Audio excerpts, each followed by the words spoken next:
নমস্কাৰ বৰ্তমান মই আছো এখন বৰ পুৰণা দিনৰ দলং কাঠৰ দলং এখন চাওকচোন কাঠৰ দলঙৰ ওপৰত ঠাইডোখৰ হৈছে আমাৰ ৰহাৰ দীঘলদৰী আৰু এখন হৈছে আমাৰ কলং যিখন আমি সৰুৰ পৰা দেখি আছো একদম বহুত দূৰলৈকে ইয়াতে সব মাছ মৰা যিবোৰ জাল আছে এটা ধুনীয়া পৰিৱেশ চাওক না দেখা পাই মনটো বৰ ভাল লাগি গ'ল আৰু এই দলংখন বহু পুৰণা দিনৰ কিছুমান স্মৃতি মনত পৰি যায় কাঠৰ দলং আজিকালি খুব কমি গ'লগৈ নাই এইবোৰ ব্ৰিটিছৰ দিনত আছিলে এই কাঠৰ দলংসমূহ আৰু মই আৰু বুল দুজনে আহি আছোঁ মোৰ বন্ধুহঁতে দুজনে আহি আছোঁ আমি এখন ধুনীয়া এটা পৰিৱেশ আপোনালোকক দেখাবৰ কাৰণে অলপ চেষ্টা এটা কৰিম শ বিঘা মাটি সৰিয়হৰ খেতি কৰা আছে আৰু ফুলবোৰ যেতিয়া ফুলিছে ধুনীয়া এটা পৰিৱেশ হৈ আছে ইয়াৰ পৰা কি লাভ হ'ব পাৰে মই চমুকে অকণমান আপোনালোকক কৈ দিম বলক তেনেহ'লে আগলৈ ভিডিঅ'টো পাইছোঁহি আৰু আৰম্ভ কৰিম জেগাৰ পৰা আৰু ইয়াতে দেউতা এজনক লগ পালোঁ দেউতাজনে ইয়াতে ধুনীয়াকৈ বাঁহৰ কিছুমান কাম কৰি আছে দেউতা ঘৰ ইয়াতে নে ইয়াতে আপুনি সৰিয়হ খেতি কৰিছে নে নাই সৰিয়হ খেতি ছবিঘা কৰিছে অ'কে তেওঁ ছবিঘা কৰিছে কিন্তু দেউতা মই এটা কথা কৈ আছোঁ ভিডিঅ' আগত মই কৈছিলোঁ এইখিনি দেখিছেনে আপুনি ভিডিঅ' কৰি থকা মই ইয়াতে মন কৰা নাই চাগে ইয়াতে বহুত মৌ আছে হয়নে মৌ আছে মৌবোৰে আচলতে আমাৰ ইয়াত মৌ মানে পুহিবলৈ কাৰণে বহুত সুবিধা কাৰণ যদি সৰু সৰু যদি বাকচ বনাই পেলাই যদি অলপ বিজ্ঞানসন্মতভাৱে কৰিলেহেঁতেন আৰু বেছি লাভ হ'ল বস্তুটো ভয় কৰে মানে নাই একো নহয় আগতে মই যেতিয়া চকু পাৱাৰ ঠিকে আছিলে তেতিয়া মই মানে নিজে মানে পুহিছিলোঁ আৰু নিজে উলিয়াম এতিয়া কাৰণ সৰিয়হৰ খেতিত যিমান কোটি কোটি মৌ আছে এই মৌবোৰে মানে বাহিৰত গৈ পেলাই মৌবোৰ লৈ গৈছে হয়নে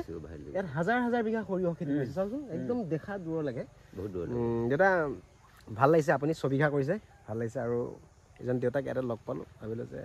ভিডিঅ' এটা কৰোঁ নহয় জানো দেউতা দীঘলদৰী আপোনাৰ দীঘলদৰী ৰাস মন্দিৰতে ঘৰ ন আপোনাৰ দেউতা ভাল নামটো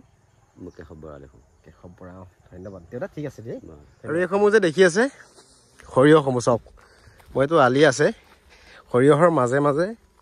সৰু সৰু আলি আছে কোনো যাতে সৰিয়হৰ কোনো নষ্ট নোহোৱাকৈ মই আলিৰে আহিবৰ কাৰণে চেষ্টা কৰিছোঁ আৰু ইয়াত আপোনালোকে হয়তো অনুভৱ কৰিব নোৱাৰিব পাৰে অ'কে নিশ্চয় শব্দ এটা শুনিছে যে মৌ মাখি আছে ইয়াতে মৌ মাখি আছে ইয়াতে শ বিঘা মাটি সৰিয়হ খেতি কৰা হৈ আছে আৰু এই ঠাইটো হৈছে আমাৰ ৰহাৰ ওচৰৰে দীঘলদৰী একদম সম্পূৰ্ণ এখন বহু পুৰণা দিনৰ এখন গাঁও যিখন গাঁৱৰ এটা নাম আছে এই গাঁওখনৰ দীঘলদৰী পহুপুৰী বা ফুলগুৰি এইটো অঞ্চলৰ ৰহাৰ এটা বিশেষ নাম আছে চ' ইয়াত আমাৰ সম্পূৰ্ণ আমাৰ মানুহখিনিয়ে যি কৃষকে আচলতে কষ্ট কৰিছে সেই কষ্টক মই স্বীকাৰ কৰিছোঁ বা আপোনালোকে হ'লেও স্বীকাৰ কৰিব লাগিব এইফালে চাওক মই আপোনালোকক জুম কৰি দেখাবলৈ কাৰণে অলপ চাওঁ এইফালে বহুত মানে মই আপোনালোকক কেনেকৈ ক'ম যিমান টানো কেৱল আপুনি হালধীয়া দেখা পাব দেখিছেনে কিন্তু ইয়াৰ পৰা এটা লাভ কৃষকৰ কমি আছে লাভ এটা খুব কমি আছে সেই লাভটোৰ বিষয়ে মই অকণমান ক'ম এইবোৰ দিছেনে শব্দ এটা শুনক আপোনালোকে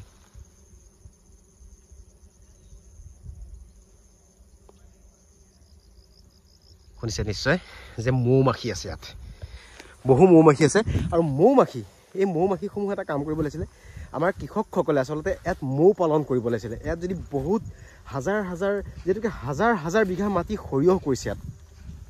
আৰু ইয়াত যদি মৌ যদি বাকচ মৌ মাখিৰ বাকচ যদি আনি পেলাই দিলেহেঁতেন বহুত লাভ হ'লহেঁতেন কাৰণ সৰিয়হৰ ফুলটোৰ পৰা মৌৱে মানে ৰসটো উলিয়াই আছে আৰু এই ৰসটো সংৰক্ষণ কৰিবলৈ নিশ্চয় সিহঁতে মানে যিটো বিজ্ঞানসন্মতভাৱে হোৱা নাই বা সেইটো বাহিৰত ক'ৰবাত হয়তো মৌটো ৰাখিছে সেইবোৰ এনেই নষ্ট হৈ যাব কিছুমান চৰাই চিৰিকটি নষ্ট কৰিব বা বেলেগ কোনোবাই নষ্ট কৰিব পাৰে গতিকে আমাৰ যিসকল স্থানীয় মানে কৃষক আছে চ' মই এটা এডভাইচ বুলি নহয় এইটো কিন্তু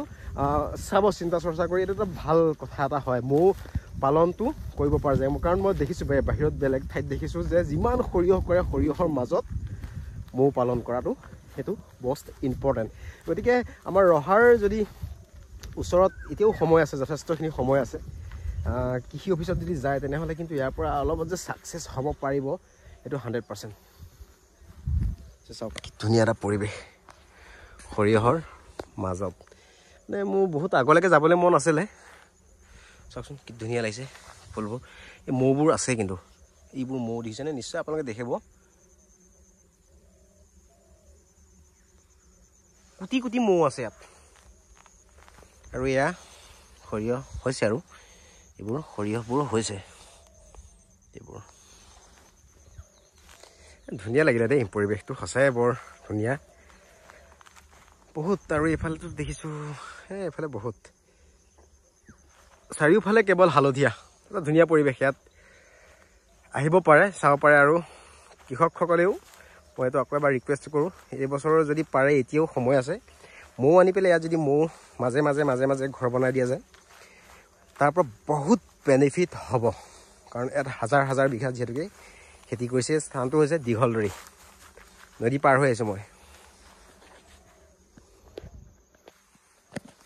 এটা ধুনীয়া পৰিৱেশ আপোনালোকক দেখাবৰ কাৰণে চালোঁ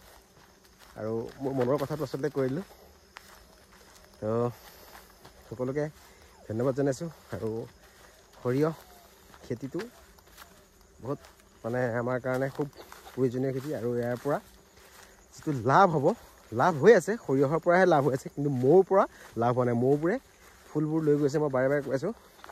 ফুলৰ পৰা ৰসবোৰ লৈ গৈ পিনে বেলেগত মৌ তেওঁলোকে ৰাখিছে কিন্তু আমাৰ ইয়াতে যদি মৌ পালন কৰিব পৰা যায় মাখি মৌ